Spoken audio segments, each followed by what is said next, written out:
সেই তিনি বারে বারে যুগে যুগে বিভিন্ন অবতারে অবতীর্ণ হচ্ছেন। ভগবান শ্রীরামকৃষ্ণদেব তিনি বসে আছেন, আর এক গুরু ভাই শিষ্য তার কাছে ঢুকছেন। ঢুকেই বলছেন, গুরুদেব বলছে কি? বলছে এই তোমার ঘরের সামনে একটা গাছ হয়েছে, ওই গাছটি যদি একটু কেটে ছেটে ছোট করে দাও ভালো হয়, চোখে মুখে লাগছে। বলছে কেন? বলছে ওই গাছটি এত বড় হয়ে গেছে, ওই গাছের উপর একটা গিরগিটি দেখলাম, সবুজ রঙের গিরগিটি, একটা সবুজ রঙের গিরগিটি আমি দেখে এলাম ওই গাছের মধ্যে রয়েছে। যখন ঢুকছি ওই গাছের ডাল মাথায় লাগছে, চোখে লাগছে, মুখে লাগছে, আর ঠিক ওখানেই একটা সবুজ রঙের গিরগিটি বসে আছে। পেছন পেছন আরেকজন গুরু ভাই ঢুকছেন, তিনি বলছেন না গো না, ডালটা কাটতে হবে ঠিকই, কিন্তু ওটা সবুজ গিরগিটি নয়, ওটা হলদে রঙের গিরগিটি। এই কথা বলতে বলতেই আরেকজন ঢুকছেন, তিনি বলছেন দেখো বাবু, ওটা হলদেও নয় সবুজও নয়, আমি দেখলাম লাল রঙের একটা গিরগিটি বসে আছে। তিনজনে মিলে যখন ঝগড়া, বলছে না আমি দেখলাম সবুজ গিরগিটি, ও বলছে না হলুদ গিরগিটি, ও বলছে না আমি দেখলাম লাল। তখন শ্রীরামকৃষ্ণদেব বলছেন শোনো, ওটা গিরগিটি, সবুজটাও ঠিক, হলুদটাও ঠিক, লালটাও ঠিক, গিরগিটি মাঝে মাঝে রং বদলায়। যদা যদা হি ধর্মস্য গ্লানি ভবতি ভারত অভ্যুত্থানং ধর্মস্য তদাত্মানাং সৃজম্যহঃ। যখন যখন ধর্মের গ্লানি হবে, তখন তখন আমি আমাকে সৃষ্টি করব। পরিত্রাণায় সাধুনাং বিনাশায় চ দুষ্কৃতং ধর্ম সংস্থাপনার্থায় সম্ভবামি যুগে যুগে। সেই তিনি আমার পরম পুরুষ শ্রী ঠাকুর অনুকূল চন্দ্র হয়ে আবির্ভূত হলেন। তিনি কি বললেন? যদা যদা হি ধর্মস্য গ্লানি ভবতি ভারত অভ্যুত্থানং ধর্মস্য তদাত্মানাং সৃজম্যহঃ। পরিত্রাণায় সাধুনাং, সাধুকে তিনি পরিত্রাণ করবেন, দুষ্কৃতকারীকে তিনি বিনাশ করবেন, আর তিনি আবার নতুন করে পরম প্রেমময় শ্রী শ্রী ঠাকুর অনুকূল চন্দ্র হয়ে এসে বললেন, ধর্ম যখনই বিপাকে বাহনে ব্যর্থ অর্থে ধায়, প্রেরিত ধরায় আবির্ভূত হন, পাপী পরিত্রাণ পায়। সারা বিশ্বের যত পাপীকে উদ্ধার করবার জন্যই এবারে আবার দয়া করে আবির্ভূত হয়েছেন পরম প্রেমময় শ্রী শ্রী ঠাকুর অনুকূল চন্দ্র রূপে। তাই তিনি বলতে পারেন,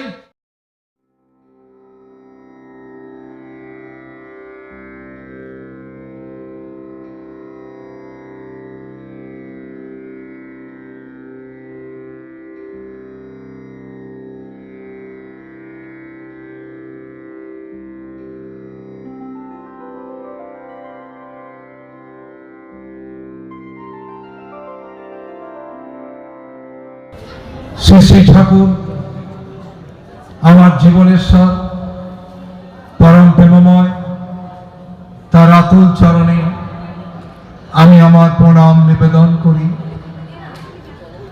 মঞ্চে উপবিষ্ট আজকে সভাপতি মহোদয়, বিশেষ গুণীজন, বিশেষ অতিথি এবং আমার প্রণম্য শ্রদ্ধেয় শ্রী সম্পদ নারায়ণ বন্দ্যোপাধ্যায় মহোদয় এবং সংঘ সম্পাদক, আরো অনেক গুণীজন মঞ্চে উপবিষ্ট রয়েছেন, ঋত্বিক আধ্বর্য যাজক উদ্গতা মণ্ডলী, প্রত্যেকের প্রতি আমি আমার শ্রদ্ধা নিবেদন করি। তৎসহ উপস্থিত আমার বয়স্ক যারা রয়েছেন, তাদের প্রত্যেকের প্রতি আমি আমার শ্রদ্ধা নিবেদন করি। তৎসহ উপস্থিত প্রত্যেকের জন্য এবং এই বনগাঁ অঞ্চলের সমস্ত শহরতলির মানুষদের উদ্দেশ্যে পরম পিতার আতুল চরণে দীর্ঘ নিরোগ সুস্থ ইষ্টময় জীবন প্রার্থনা করি। আজকের এই 17ই ডিসেম্বর সকাল থেকে সারাদিন ব্যাপী শ্রী শ্রী ঠাকুরকে নিয়ে বিভিন্ন অনুষ্ঠান অনুষ্ঠিত হচ্ছে। শ্রী শ্রী ঠাকুর অনুকূল চন্দ্র সৎসঙ্গ আমাদের বনগাঁ অঞ্চলের সমস্ত সৎসঙ্গী বৃন্দ, তাদের প্রত্যেকের ঐকান্তিক প্রচেষ্টায় শ্রী শ্রী ঠাকুরের এই দুদিন ব্যাপী উৎসব উদযাপন করার সুযোগ আমরা পেলাম। তাই যারা অংশগ্রহণ করতে পেরেছি, যারা আসতে পেরেছি, তারা খুব ভাগ্যবান বলে মনে করি। সবার ভাগ্য হলো না পঙ্গাল উৎসবে এসে ঠাকুরকে একটু প্রণাম করে যাওয়ার। যারা আসতে পারেননি দুর্ভাগ্য তাদের। কেন আমার শ্রী শ্রী ঠাকুরের মুখের কথা, তিনি বলছেন যারা আয়োজন করে তারা যেমন ভাগ্যবান, তার চেয়েও বেশি ভাগ্যবান যারা যোগদান করতে পারে। তা আমি ভাগ্যবান বলে মনে করি আমি যোগদান করতে পেরেছি। তাই যারা যোগদান করতে পারেনি দুর্ভাগ্য তাদের। শ্রী শ্রী ঠাকুর অনুকূল চন্দ্রের আতুল চরণে এই মহতি উৎসব আমরা সকাল থেকে সারাদিন উপভোগ করছি। আজকের বিষয়বস্তু ঈশ্বর এক, ধর্ম এক, প্রেরিত পুরুষগণ একই বার্তাবাহী। এই বিষয়বস্তু বড় গম্ভীর এবং এই বিষয়বস্তু আমি মূর্খ মানুষ, ঠিক তেমন আপনাদের বুঝিয়ে দিতে পারবো না অল্প কথায়। কিন্তু আমি এটুকু আমার জীবন দিয়ে উপভোগ করেছি যে তিনি ঈশ্বর এক এবং তার দ্বিতীয় নেই। তিনি সর্বদেবময় গুরু, সব দেবতাদের গুরু। দেবতারাও তার কাছে প্রার্থনা করছেন তুমি আমাদেরকে অমন করেই মুক্তি দাও। তার কাছে দেবতারাও প্রার্থনা করছেন। সেই তিনি এক এবং অদ্বিতীয় এবং প্রেরিতগণ একই বার্তাবাহী। পরম প্রেমময় শ্রী শ্রী ঠাকুর অনুকূল চন্দ্রের আতুল চরণে আজকে যে মহতি উৎসব, ওখানে দেখুন পর পর সাজানো রয়েছে প্রেরিত যারা, রাম কৃষ্ণ বুদ্ধ যিশু মোহাম্মদ শ্রী চৈতন্য শ্রী রাম কৃষ্ণ এবং শ্রী শ্রী ঠাকুর অনুকূল চন্দ্র একই বার্তাবাহী। তাই পরম পুরুষ শ্রী রামকৃষ্ণদেব বললেন, কি বললেন? তিনি বললেন যে আমেরিকার শিয়ালও হুক্কা হুয়া বলে, বাংলার শিয়ালও হুক্কা হুয়া বলে।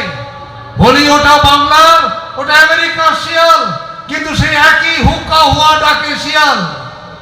শ্রীরামকৃষ্ণদেব বললেন দেখো বাবু, দ্বিতীয় চাঁদ তৃতীয় চাঁদ একই চাঁদ, পূর্ণিমায় তার পূর্ণ প্রকাশ। একই চাঁদ, দ্বিতীয় দিন তার একরকম প্রকাশ, তৃতীয়ায় তার একরকম প্রকাশ, পূর্ণিমায় তার পূর্ণ প্রকাশ। একই চাঁদ। তারপরে কি অপূর্ব করে বলছেন দেখো বাবু, ডাবের জল, ডাবের জল একই জল, চোরের কাছে যেমন স্বাদ, গুণীর কাছে পণ্ডিতের কাছে একই স্বাদ। ডাবের জল চোরের কাছে আলাদা স্বাদ হয় না, গুণীর কাছে আলাদা স্বাদ হয় না। একই জল, একই সূর্য, সবাইকে তিনি অমন করে তাপ দেবেন বলে উদিত হয়েছেন। আমি ঘরের দরজা জানলা বন্ধ করে রাখলে সূর্যের বাবার হিম্মত দিয়ে আমার ঘরে ঢুকবে। আমি আমার দরজা জানলা খুলে দিলে সূর্য আবার তিনি আমার ঘরে প্রবেশ করবেন। তাই যুগে যুগে বারে বারে বিভিন্ন অবতারে সেই তিনি এক এবং অদ্বিতীয় আবির্ভূত হন। তিনি কখনো রাম কৃষ্ণ বুদ্ধ যিশু মোহাম্মদ শ্রী চৈতন্য শ্রী রাম কৃষ্ণ, তিনি আমার অনুকূল চন্দ্র রূপে আবির্ভূত হয়েছেন। তিনি বারবার আবির্ভূত হবেন।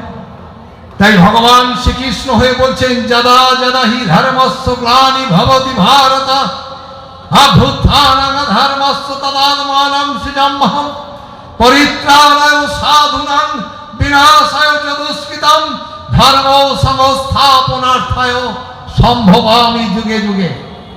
তিনি যুগে যুগে বারে বারে বিভিন্ন অবতারে অবতীর্ণ হয়েছেন। আমি আর আপনি সম্প্রদায় করেছি। দেখো বাবু, ঠাকুর রামকৃষ্ণের কথায় আবার একবার বলতে হয়, দেখো বাবু একই জল, একই জল। হিন্দু বলছে জল, ইংরেজ বলছে ওয়াটার, সাহেব বলছে অ্যাকোয়া, মুসলমান একই জল। তুমি বাংলার মানুষ, তুমি বলেছো জল, ইংরেজ বলছে ওয়াটার, সাহেব বলছে অ্যাকোয়া, মুসলমান বলছে পানি। তাই বলি জল জলই থাকে, ভাষা তফাৎ। তাই তুমি আর আমি ভাষা তফাৎ করেছি, সম্প্রদায় করেছি। ঈশ্বর কখনো সম্প্রদায় নয়, ঈশ্বর তিনি এক এবং অদ্বিতীয়।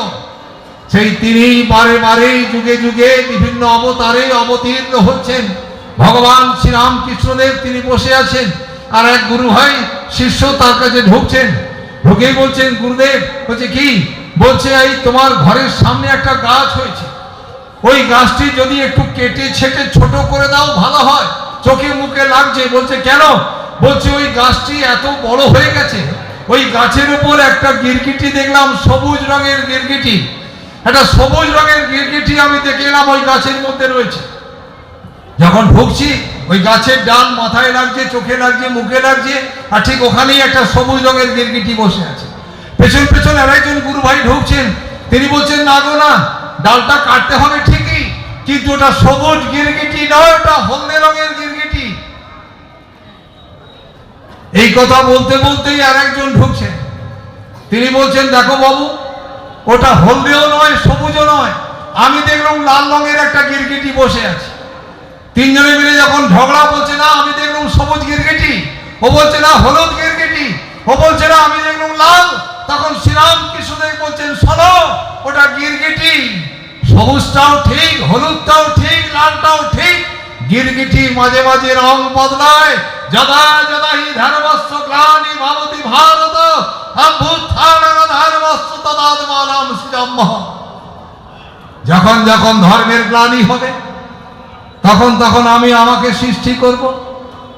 পরিত্রাণায় সাধুনাং বিনাশায় চ দুষ্কৃতং ধর্ম সংস্থাপনার্থায় সম্ভবামি যুগে যুগে। সেই তিনি আমার পরম পুরুষ শ্রী ঠাকুর অনুকূল চন্দ্র হয়ে আবির্ভূত হলেন। তিনি কি বললেন? যদা যদা হি ধর্মস্য গ্লানি ভবতি ভারত অভ্যুত্থানং ধর্মস্য তদাত্মানং সৃজম্যহম। পরিত্রাণায় সাধুনাং, সাধুকে তিনি পরিত্রাণ করবেন, দুষ্কৃতকারীকে তিনি বিনাশ করবেন। আর তিনি আবার নতুন করে পরম প্রেমময় শ্রী ঠাকুর অনুকূল চন্দ্র হয়ে এসে বললেন, ধর্ম যখনই বিপাকে বাহনে ব্যর্থ অর্থে ধায়, প্রেরিত ধরায় আবির্ভূত হন, পাপী পরিত্রাণ পায়। সারা বিশ্বের যত পাপীকে উদ্ধার করবার জন্যই এবারে আবার দয়া করে আবির্ভূত হয়েছেন পরম প্রেমময় শ্রী ঠাকুর অনুকূল চন্দ্র রূপে। তাই তিনি বলতে পারেন, ধর্ম যখনই বিপাকে বাহনে ব্যর্থ অর্থে ধায়, প্রেরিত ধরায় আবির্ভূত হন, পাপী পরিত্রাণ পায়। তিনি সমস্ত পাপীকে উদ্ধার করবার জন্যই এই পৃথিবীর বুকে নবকলে পরে পরম প্রেমময় শ্রী ঠাকুর অনুকূল চন্দ্র হয়ে আবির্ভূত হয়েছে। আমার চোখ নেই দেখবার, আমার বোধনা নেই তেমন করে বোধনা, তাই আমি উল্টে পাল্টে দেখা হলো না যে তিনি সেই বারবার যুগে যুগে আবির্ভূত হচ্ছেন, সেই তিনি আবার নবকলে পরে আবির্ভূত হচ্ছেন। দুর্ভাগ্য তাদের যারা তার দর্শন পেল না, দুর্ভাগ্য তাদের যারা তার খোঁজ পেল না, দুর্ভাগ্য তাদের যারা তার দীক্ষা গ্রহণ করার সুযোগ পেল না, দুর্ভাগ্য তাদের যাদের সঙ্গে তার সম্মেলন হলো না। সেই পরম দয়াল শ্রী শ্রী ঠাকুর অনুকূল চন্দ্র তিনি এবারে আবির্ভূত হলেন। তিনি এসে কি বললেন? তিনি আমাদের সবাইকে যখন উদ্ধার করতে এলেন, তাই তিনি সৎসঙ্গ প্রতিষ্ঠান শুরু করলেন। আর এই সৎসঙ্গ প্রতিষ্ঠান শুরু করে তিনি কি বার্তা আমাদের কাছে বহন করলেন? তিনি এই বার্তা বহন করলেন যে আমার এই সৎসঙ্গ হচ্ছে ম্যান মেকিং ওয়ার্কশপ, মানুষ তৈরির কারখানা।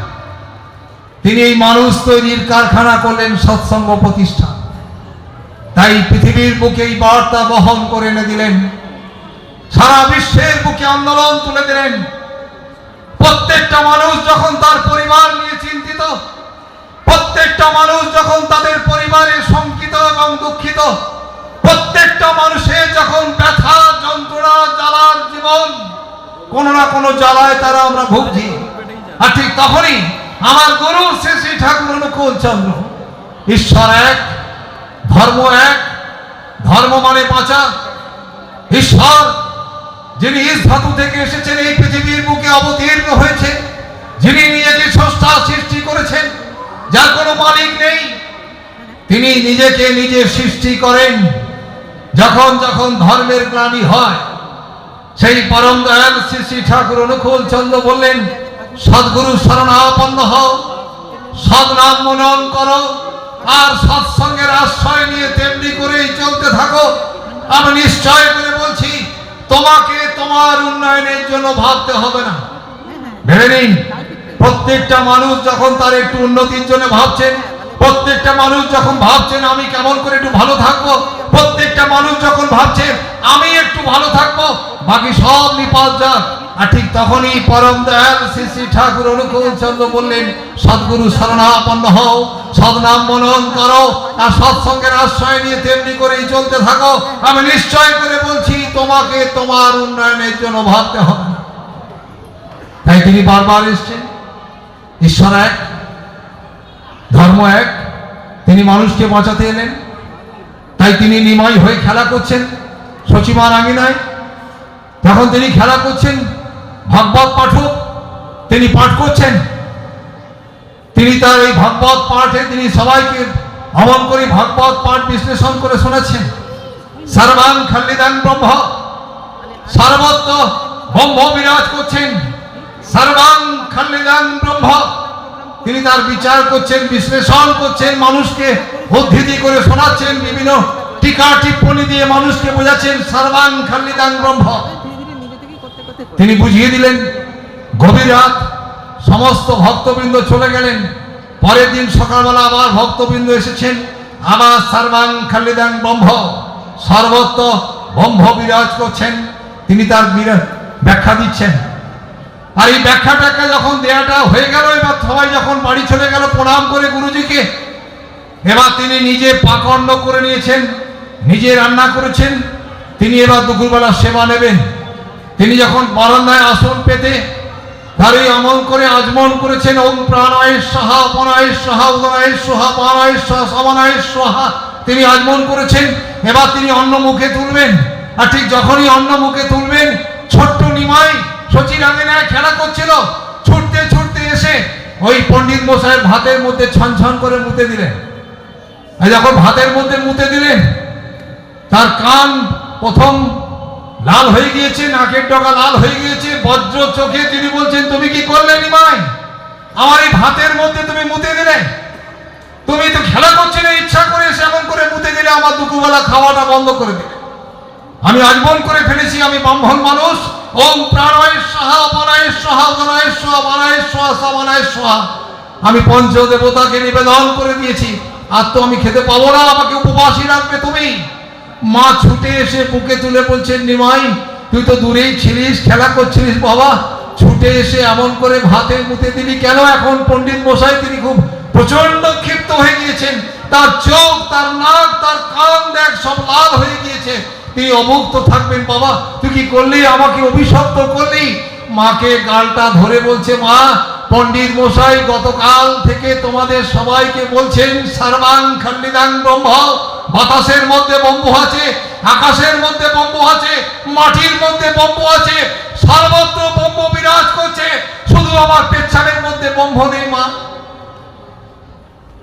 পণ্ডিত মশাই তিনি পা দুটোকে জড়িয়ে ধরে বলছেন, তুই কে?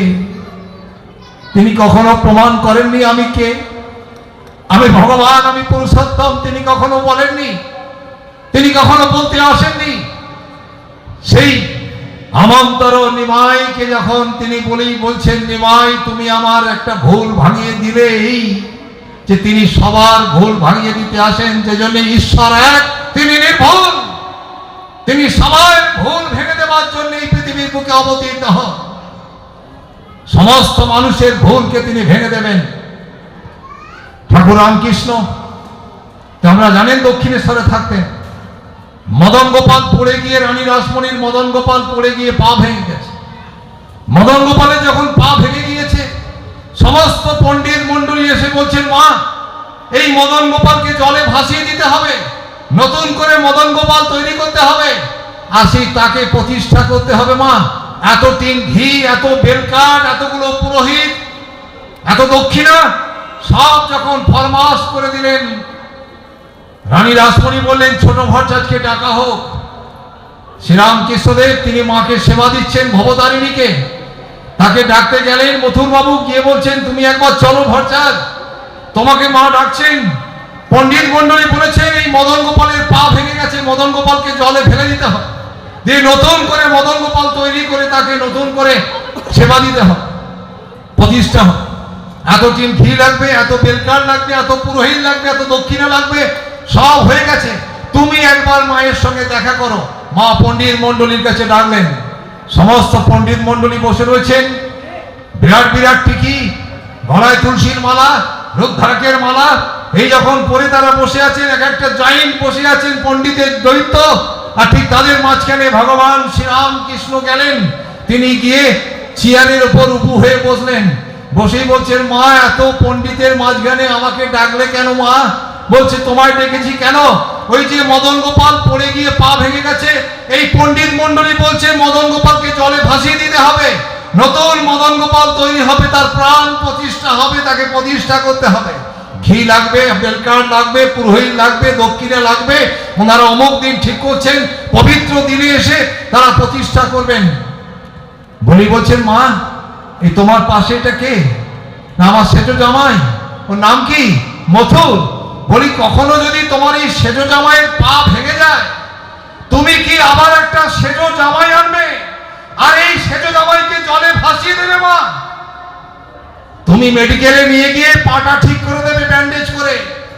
তোমার এই মদন গোপাল পড়ে গিয়ে পা ভেঙে গেছে মা, তুলসী দিয়ে চন্দন দিয়ে আমি আবার ঠিক করে দেবো মা।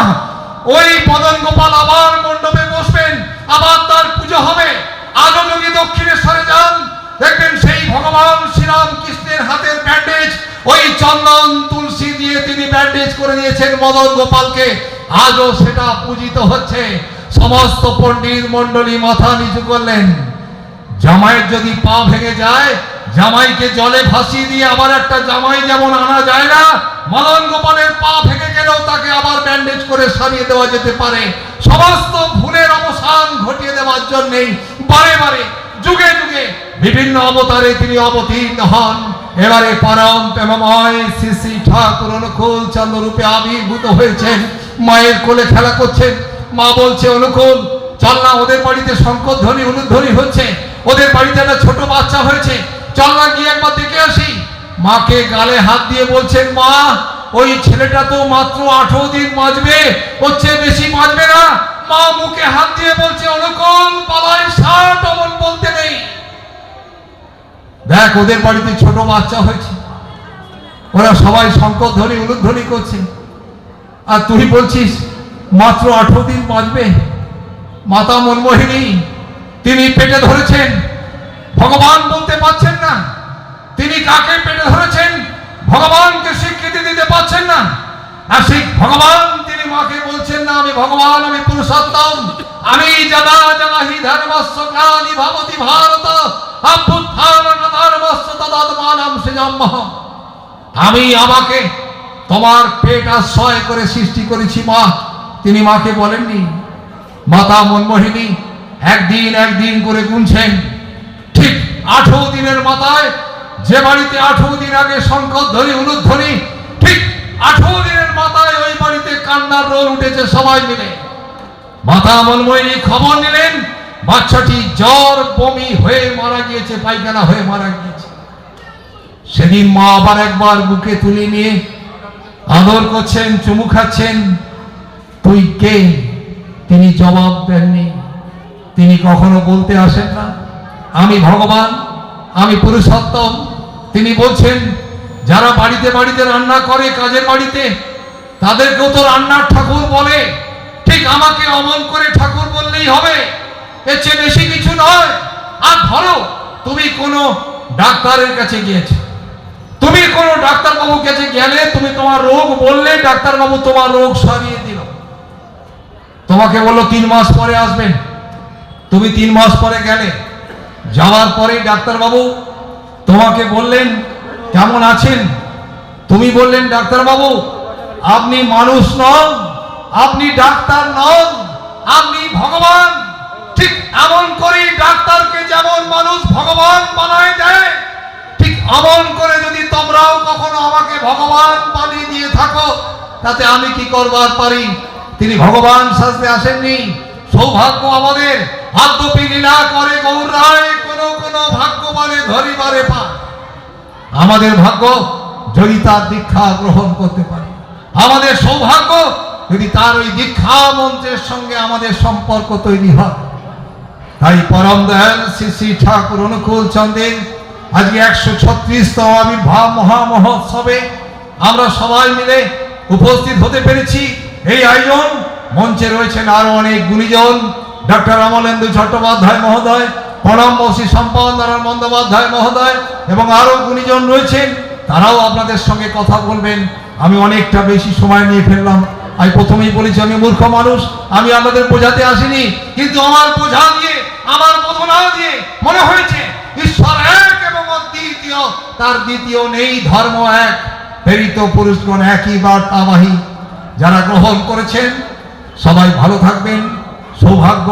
যারা এখনো গ্রহণ করতে পারেননি সবার কাছে নিবেদন করব, তিনি আবার নবকলেবরে আবির্ভূত হয়েছেন, তার দীক্ষা গ্রহণ করে তার সঙ্গে দীক্ষা মন্ত্রের মধ্যে যুক্ত হয়ে আপনি আপনার জীবন পরিবারকে সমৃদ্ধ করুন, সৌভাগ্যমণ্ডিত করে তুলুন।